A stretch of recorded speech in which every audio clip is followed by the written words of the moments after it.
Shalom saudaraku sekalian, selamat berjumpa kembali pada episode kali ini bersama saya Pendeta Krisono. Saudaraku sekalian, topik kita pada saat ini adalah orang berdosa gratis masuk sorga. Oh, ini sesuatu yang luar biasa. Sekali lagi ada berita baik pada saat ini buat saudara. Orang berdosa gratis masuk sorga. Saudaraku sekalian, kita akan baca sebentar bagian dari kitab Injil dalam Injil Markus pasal yang kedua ayat 15 sampai dengan 17. Demikian firman Tuhan. Kemudian ketika Yesus makan di rumah orang itu, banyak pemungut cukai dan orang berdosa makan bersama-sama dengan dia dan murid-muridnya, sebab banyak orang yang mengikuti dia.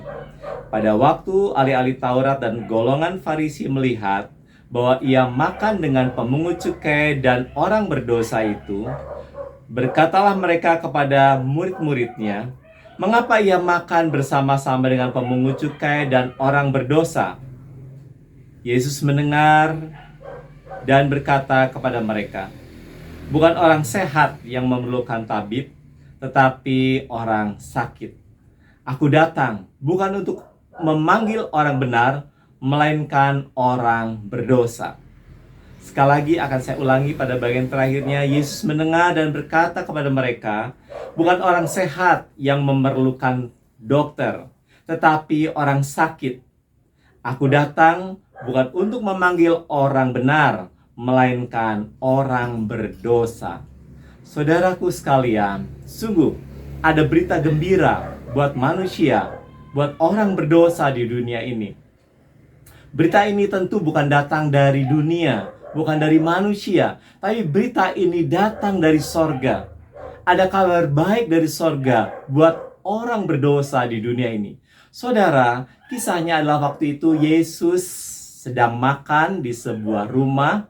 Rumah ini adalah rumah seorang pemungut cukai yang kaya raya. Saudara, perlu diketahui bahwa pada zaman itu, seorang yang punya profesi pemungut cukai atau pemungut pajak itu disamakan dengan orang berdosa yang berat, sama dengan pezina, sama dengan orang yang berbuat cabul ya. Nah, saat itu demikian ya. Nah, jadi pada waktu itu Yesus makan di rumah pemungut cukai ini, dan pemungut cukai ini mengundang banyak teman-temannya. Kita tahu kalau orang berdosa, teman-temannya juga orang-orang berdosa. Jadi banyak orang berdosa yang datang ke rumah itu, baik pemungut cukai, orang yang berbuat zina, orang semua yang berbuat macam-macam dosa, suruh sekalian kumpul di sana. Nah, waktu itu Yesus makan dengan murid-muridnya di sana bersama-sama. Lalu ada beberapa orang Farisi, orang-orang ahli-ahli kitab, ahli Taurat, saudaraku sekalian. Mereka bertanya pada murid-muridnya, "Mengapa gurumu itu makan bersama-sama dengan orang berdosa?" Saudaraku, waktu Yesus mendengar pertanyaan seperti itu, dia katakan demikian, bukan orang sehat yang memerlukan dokter, tetapi orang sakit. Aku datang bukan untuk memanggil orang benar, melainkan orang berdosa.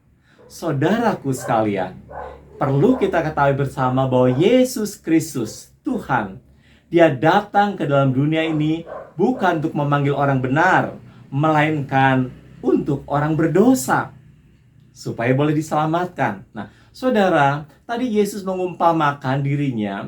Dia gambarkan bahwa seorang dokter itu kalau datang, dia bukan datang untuk orang sehat. Benar, kita setuju ya. Kalau dokter datang itu, dia datang justru untuk orang sakit. Nah, saudaraku sekalian, kita tahu Yesus datang ke dalam dunia ini. Waktu itu ada begitu banyak mujizat terjadi di antara orang-orang yang sakit. Mulai dari sakit yang paling ringan, dicatat dalam Alkitab, demam, ibu mertua dari Petrus sakit demam, Yesus menjamah tangannya dan segera lenyap demamnya. Saudaraku sekalian, ada orang yang sakit kusta, ada orang yang lumpuh, ada orang yang buta, orang yang tuli, mereka semua disembuhkan. Tidak ada dicatat dalam Alkitab bahwa kalau ada orang sakit yang datang pada Yesus yang tidak dapat dia sembuhkan. Semua penyakit dia sembuhkan. Bahkan penyakit-penyakit yang dipandang atau dianggap atau dinilai oleh dokter-dokter di dunia ini mustahil disembuhkan, Yesus sembuhkan. Misalnya, saudaraku sekalian, ada orang yang lumpuh 38 tahun lamanya. Bayangkan ya, lumpuh 38 tahun lamanya. Yesus katakan pada dia, bangkitlah dan berjalanlah. Lalu orang itu bangkit dan berjalan seketika itu juga. Saudara, ada orang yang buta matanya dari sejak lahir. Sejak lahirnya dia buta, dia belum pernah melihat terang, saudaraku sekalian, sampai dia umur dewasa. Dan ketika dia bertemu dengan Yesus kembali, Yesus menyembuhkan matanya dan mata yang buta itu kembali bisa melihat. Saudara, orang buta itu sampai terheran-heran. Dari dahulu sampai sekarang katanya, belum pernah ada kabar kalau orang buta yang sejak lahir bisa disembuhkan. Tapi dia mengalami mujizat ketika Yesus menjamah hidup dia. Saudaraku sekalian, ada juga bahkan seorang anak perempuan yang umur 12 tahun, bahkan dia sudah mati. Apa yang dilakukan oleh Yesus ini?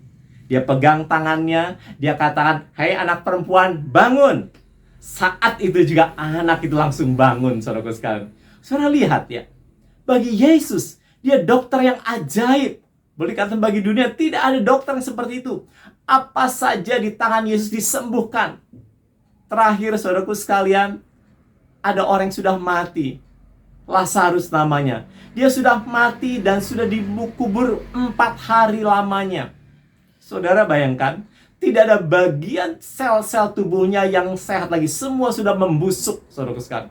Tetapi, saudaraku sekalian, pada waktu kubur itu dibuka, Yesus memanggil namanya. Dia katakan, "Lazarus, keluarlah." Maka Lazarus yang sudah mati 4 hari itu bangkit kembali, saudaraku sekalian. Dia bangun dan dibuka kain penutupnya dan dia keluar kembali sebagai orang yang normal. Sungguh luar biasa. Saudaraku sekalian, sekali lagi saudaraku sekalian, dicatat di dalam kitab Injil, tidak ada orang yang sakit yang tidak bisa disembuhkan oleh Yesus. Apapun penyakitnya, bahkan orang yang mati, saudara lihat, Yesus bangkitkan dia.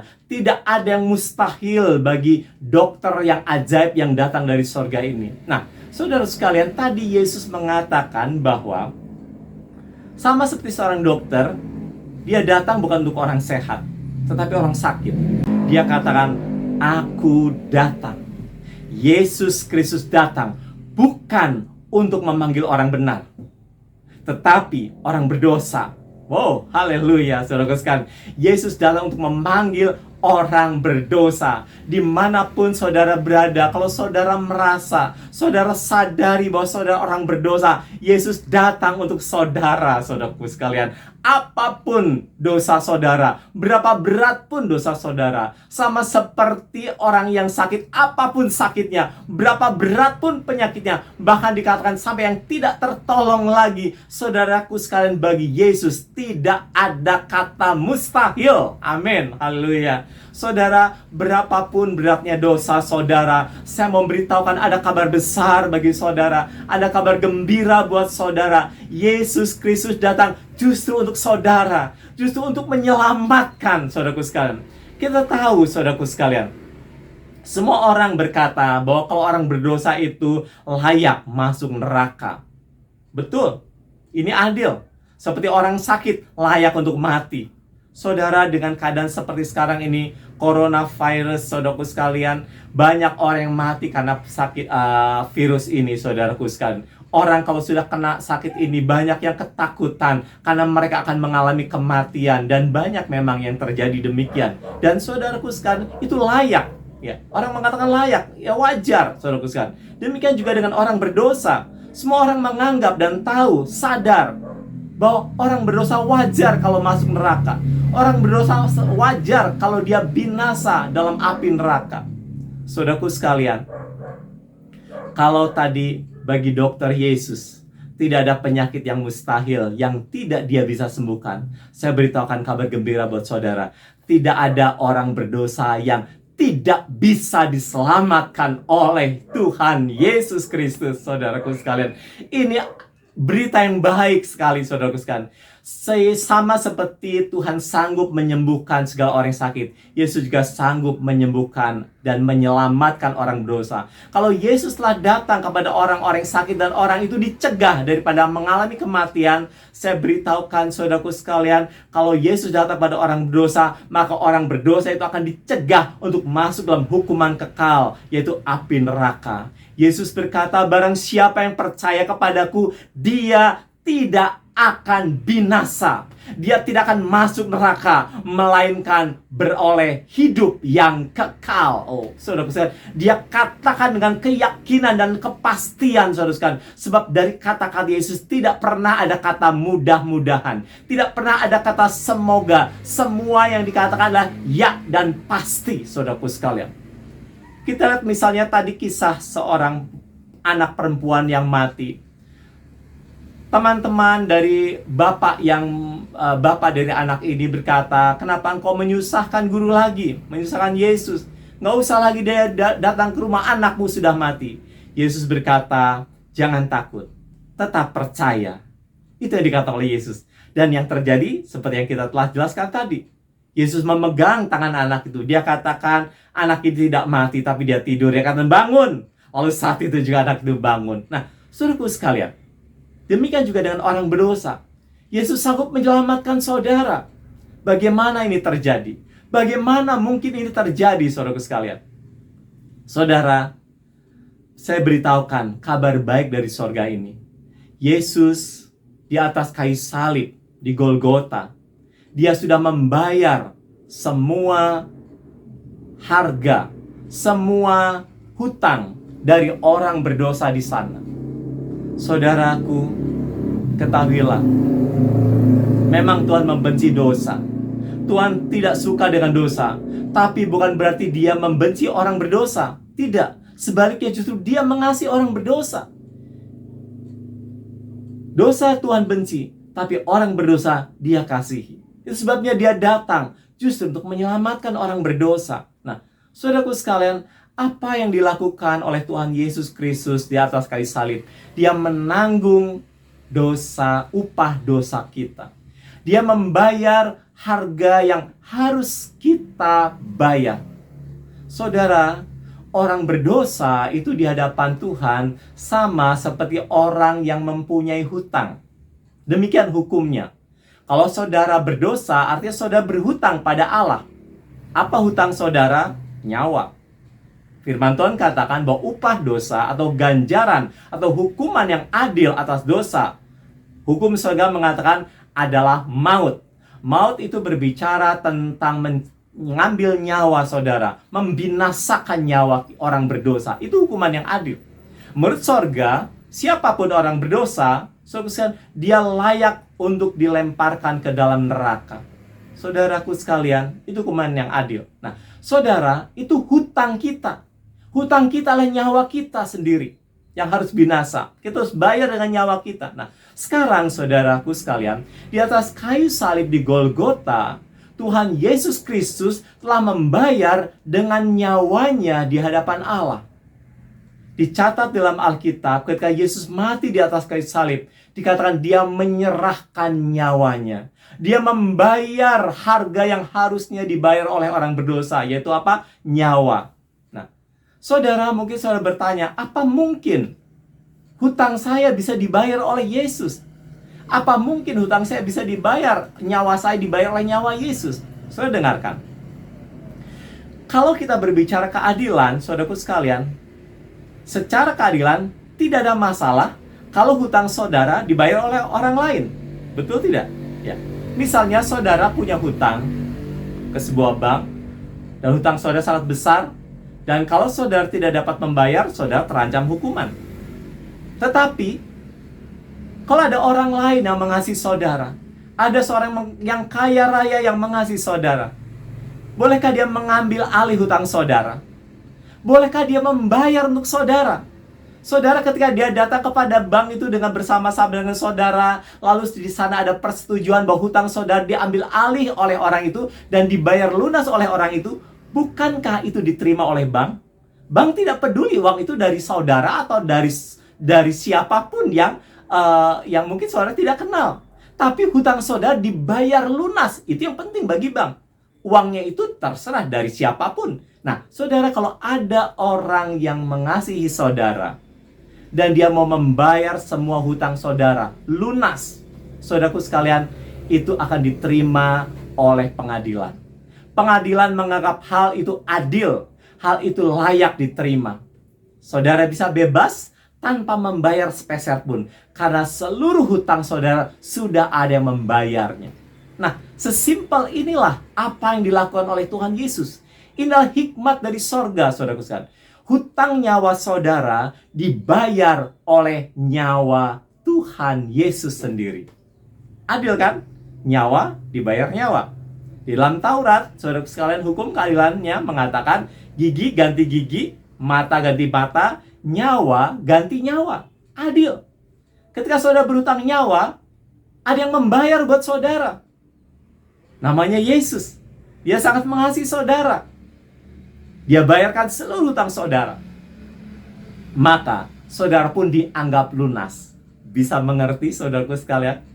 Kalau saudara orang berdosa dan saudara punya hutang nyawa, lalu ada seorang yang namanya Yesus yang sangat mengasihi saudara, dia membayar dengan nyawanya, maka saudara dianggap sudah tidak berhutang lagi. Saudara sudah lunas sama sekali. Ketika saudara di hadapan Allah, Allah tidak melihat lagi saudara sebagai orang berdosa yang harus dihukum mati, karena saudara sudah membayar nyawa. Saudaraku sekalian,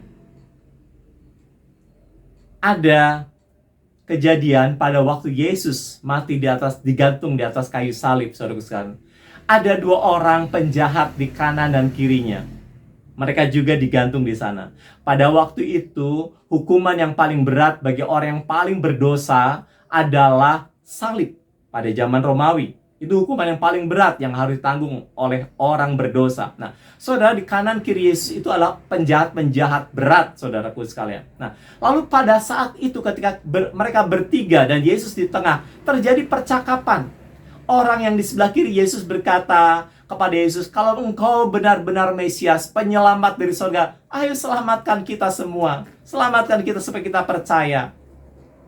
Lalu orang yang di sebelah kanannya berkata, "Engkau tidak takut akan Tuhan."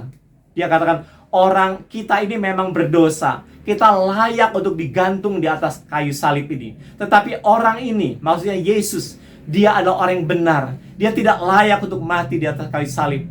Lalu selanjutnya orang di sebelah kanan ini berkata, "Tuhan, ingatlah aku apabila engkau datang dalam kerajaan-Mu." Saudaraku sekalian, dia berkata kepada Yesus dengan hormat, dia katakan, "Tuhan, ingatlah aku. Aku orang berdosa, tapi ingatlah aku apabila engkau datang dalam kerajaan-Mu." Lalu apa yang dikatakan oleh Yesus? Yesus berpaling kepada orang di sebelah kanannya. Dia katakan, hari ini juga engkau akan ada bersama-sama dengan aku dalam Firdaus. Haleluya, saudaraku sekalian. Orang berdosa ini, bayangkan saudaraku, dia harusnya masuk ke tempat penderitaan api neraka. Tetapi Yesus katakan, hari ini juga engkau akan ada bersama-sama dengan aku. Di mana? Bukan di api neraka, tapi di Firdaus. Di tempat di mana Yesus ada, dia pun berada di sana. Saat itu juga Yesus menghapuskan seluruh hutang dosanya di hadapan Allah. Itulah yang terjadi. Saudara, mungkin orang berkata, tidak adil orang berdosa masuk ke dalam Firdaus. Yesus katakan, adil kalau aku sudah membayar semuanya. Dan itulah yang dilakukan oleh Tuhan Yesus di atas kayu salib. Di atas kayu salib, terakhir kali kata yang diucapkan oleh Yesus adalah, sudah selesai. Sudah lunas, dibayar semuanya, saudaraku sekalian. Semua hutang dosa manusia berdosa sudah dibayar oleh Tuhan Yesus di atas kayu salib. Saudaraku sekalian, berita baik ini juga buat saudara dan saya orang berdosa pada hari ini. Inilah berita Injil yang datang dari sorga. Kabar baik bagi orang berdosa. Sekalipun saudara berdosa, saudara bisa diselamatkan. Sekalipun saudara berdosa, saudara bisa masuk ke sorga gratis. Karena sudah ada yang membayar harganya, saudaraku sekalian. Nah, saudaraku sekalian, Apakah dengan demikian kita boleh bebas berbuat dosa? Karena dosa kita sudah ada yang menanggung, karena sudah ada orang, yaitu Yesus, yang telah membayar dosa kita. Dengarkan, ada satu kisah lagi, saudaraku sekalian. Ketika saat itu Yesus sedang mengajar di pelataran Bait Allah, ada orang-orang ahli-ahli Taurat, orang-orang Farisi, dan banyak orang datang membawa seorang perempuan yang kedapatan berbuat zina, tertangkap basah berbuat zina. Nah, saudaraku, orang perempuan ini dibawa kepada Yesus. Lalu orang-orang ahli Taurat ini berkata, Tuhan, menurut hukum Taurat ini hukum Allah. Menurut hukum Taurat, orang perempuan yang seperti ini, yang berbuat zina, dia layak untuk dirajam, yaitu dilempari batu sampai mati. Itu hukum keadilan. Hukum Taurat mengatakan orang berdosa yang berbuat zina ini harus dirajam, dilempari dengan batu sampai mati. Apa keputusanmu? Apa pendapatmu? Kata mereka kepada Yesus. Saudara, orang ahli-ahli Taurat ini sudah mendengar. Ahli-ahli Taurat ini sudah tahu bahwa Yesus pernah berkata bahwa dia datang ke dalam dunia ini bukan untuk menghakimi orang berdosa, tetapi untuk menyelamatkannya. Nah, saudaraku sekalian, kalau Yesus menyelamatkan perempuan ini, berarti kalau Yesus berkata jangan lempari dia dengan batu, berarti dia melanggar hukum Allah. Berarti Yesuslah yang harus dihukum karena dia melanggar hukum Allah. Nah, saudaraku sekalian, itu yang ingin dilakukan oleh ahli Taurat tadi. Tapi dengarkan, Yesus datang membawa hikmat dari sorga. Dia memiliki hikmat yang tidak terduga oleh manusia. Saudara, pada waktu mereka bertanya demikian pada Yesus, Yesus menulis di atas tanah. Dan ketika mereka terus bertanya, apa pendapatmu? Lalu Yesus bangkit. Yesus memandang mereka semua. Lalu Yesus berkata, siapa di antara kamu yang tidak pernah berdosa, dialah yang pertama melempar batu kepada perempuan ini. Sekali lagi, Yesus berkata, siapa di antara kamu yang tidak pernah berdosa, dialah yang pertama melempar batu kepada perempuan ini. Yesus setuju dengan hukum Taurat. Perempuan ini harus dirajam dengan batu. Tapi sekali lagi, Yesus membenci dosa, tapi dia mengasihi orang berdosa. Yesus ingin menyelamatkan orang berdosa ini. Dan dia setuju dengan hukum Taurat. Dia katakan, boleh lempar. Tapi yang pertama melempar adalah orang yang tidak pernah berdosa. Dia yang pertama melempar. Lalu Yesus duduk lagi dan dia menulis lagi di atas tanah. Saudaraku sekalian, apa yang terjadi saat itu? Satu persatu orang-orang mulai mengundurkan diri. Dicatat dalam Alkitab, mulai dari yang tertua, lalu mulai terus yang tua, setelah tua yang habis, lalu mereka yang muda-muda, mereka mundur, sampai tidak ada seorang pun. Mengapa dari yang tertua? Saudara, tahu diri ya, orang semakin tua, semakin banyak dosanya. Mereka sadar, ya, itulah keadaan manusia. Tidak ada manusia yang tidak berdosa di dunia ini. Dan celakanya, orang yang berdosa ini justru ingin membinasakan orang sesamanya orang berdosa. Ingin menghukum. Semua orang ingin menghukum orang berdosa. Tapi sorga mengatakan hal yang berbeda. Tahukah saudara, Allah berkata, Allah yang benar berkata, bahwa dia tidak suka atau dia tidak berkenan akan kematian orang berdosa. Dia tidak berkenan akan kebinasaan orang berdosa, melainkan akan pertobatannya supaya dia boleh hidup. Ini kata-kata dari sorga. Ini kata-kata dari Allah yang hidup dan yang benar. Allah yang hidup dan yang benar itu sekali lagi berkata bahwa dia tidak berkenan akan kematian orang berdosa, melainkan akan pertobatannya supaya dia tetap hidup. Setelah orang-orang ini pergi semua, kembali kita pada kisah yang tadi, tertinggallah Yesus dengan perempuan itu. Lalu Yesus bertanya kepada perempuan itu, hai perempuan, di manakah mereka?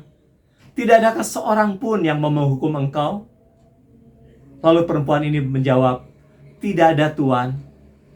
Lalu Yesus berkata, "Aku juga tidak akan menghukum engkau." Saudaraku, sebenarnya orang yang pertama yang berhak melemparkan batu kepada orang berdosa tadi hanyalah Yesus. Karena hanya Yesus yang tidak pernah berbuat dosa di dunia ini. Dari sejak kelahirannya dia disebut orang yang suci. Tidak pernah dicatat dalam kitab-kitab suci manapun bahwa ada seorang yang lahir yang disebut bayi yang suci. Tidak ada di dalam Alkitab. Orang mungkin berpikir semua bayi itu suci. No, saudaraku sekalian. Di dalam Alkitab yang benar, di dalam kitab suci yang benar, hanya kepada Yesus yang lahir saja, hanya kepada Yesus sendirilah yang dikatakan dia disebut anak yang suci. Tidak ada orang yang suci di dunia ini. Hanya Yesus Kristus. Dia yang tidak pernah berbuat dosa. Jadi sebenarnya Yesuslah yang layak melempari perempuan ini yang pertama. Tapi Yesus katakan tadi, "Aku juga tidak akan menghukum engkau."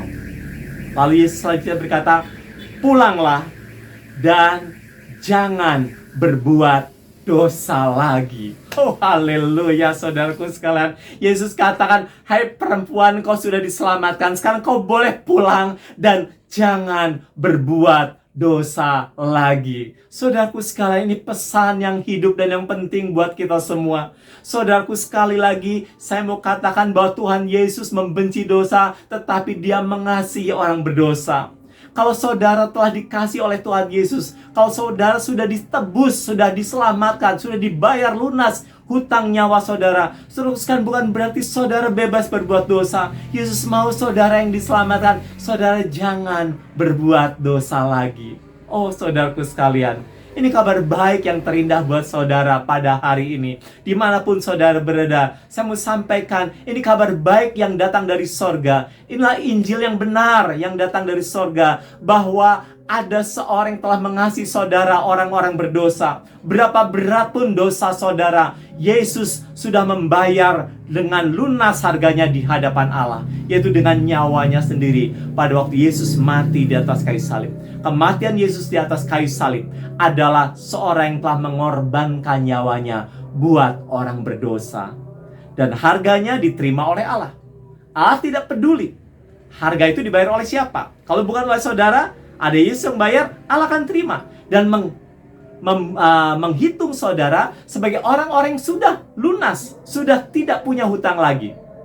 Waktu saudara datang ke surga, saudaraku sekalian, saudara akan datang dengan rendah hati di sana. Lalu saudara akan berkata, "Aku ini tidak layak masuk surga sebenarnya. Tapi ada orang yang mengasihi aku. Namanya Yesus. Dia sudah membayar harganya buat aku." Lalu Allah dari sorga mengatakan, "Masuklah ke dalam kerajaan sorga. Engkau layak masuk. Bukan karena engkau yang membayar sekalipun, tapi ada orang yang sudah mengasihimu dan kau percaya kepada orang itu." Inilah dikatakan oleh firman Tuhan, karena begitu besar kasih Allah akan dunia ini, sehingga Dia mengaruniakan Yesus Kristus putranya yang tunggal, supaya setiap orang yang percaya kepadanya, dia tidak binasa, melainkan beroleh hidup yang kekal. Shalom, selamat saudaraku sekalian. Kepada saudara yang rindu untuk menerima keselamatan, anugerah dari sorga dengan cuma-cuma, saya undang saudara, saya mengajak saudara berdoa pada saat ini. Mari saudara sekalian, ikuti doa saya menjadi doa saudara pribadi. Saya akan bimbing saudara datang kepada Yesus dan menerima anugerah dari sorga. Mari kita berdoa. Tuhan Yesus, terima kasih. Aku telah mendengar kabar baik dari sorga, bahwa Engkau datang ke dalam dunia ini justru untuk aku orang berdosa, supaya aku boleh diselamatkan, supaya aku tidak binasa dalam neraka. Tuhan, ampunilah aku, hapuskanlah segala dosa-dosaku. Aku percaya saat Engkau di atas kayu salib, Kau sudah menanggung semua dosa-dosaku. Engkau sudah membayar lunas hutangku dosaku. Sekarang Engkau telah menyucikan aku, telah menyucikan hidupku. Tuhan, aku minta sekarang Engkau masuk ke dalam hatiku. Aku memanggil Engkau menjadi Tuhan dan Juru Selamatku pribadi sampai selama-lamanya. Terima kasih Yesus. Aku mengucap syukur. Haleluya. Amin. Saudaraku sekalian, saudara yang sudah menerima anugerah dari sorga ini, saudara adalah orang-orang yang berbahagia. Saudara, sorga menantikan engkau. Tetapi sukacita ini bukan supaya saudara bebas berbuat dosa, melainkan supaya saudara berbalik daripada semua dosa saudara dan tidak berbuat dosa lagi. Tuhan menyertai saudara. Haleluya. Shalom. Tuhan memberkati.